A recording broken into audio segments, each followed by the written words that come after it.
I've seen all these kids that are on here that I've seen snap. I can tell you exactly, I could watch them from a mile away. And if I can see their characteristics, I can tell you who it is just by the way they grab the ball. Cause they either, most of them will step left foot, then right foot, then put their hand on the ball and they do this or do that.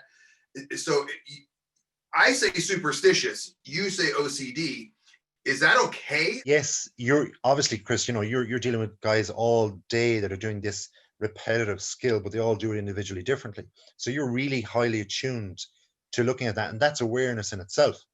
So then if we go back to, say, the average coach, if they don't get the information from a parent, then obviously there's a huge amount of information there in what we said in the last few minutes, with OCD, with ADHD, with dyslexia and so on. So obviously they're looking around for everything. They can't see everything, but that's where awareness comes in, and awareness will come in with regard to experience, and that's what education does, doesn't it? Once we learn something, we're always looking out for it. We won't all find it right now, but over time we might spot something.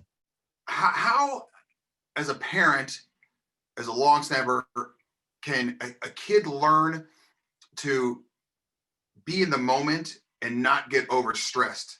Because like we said before, long snapping is such an interesting, or any athletic sport is just an interesting position of, what you got to do, because it's so one thing. So how do you get a kid to learn to just chill out? Or how does a parent get a kid to learn to chill out and relax? One of the things I use definitely myself is the likes of yoga, and it can be done online. It can be done through the screen like this.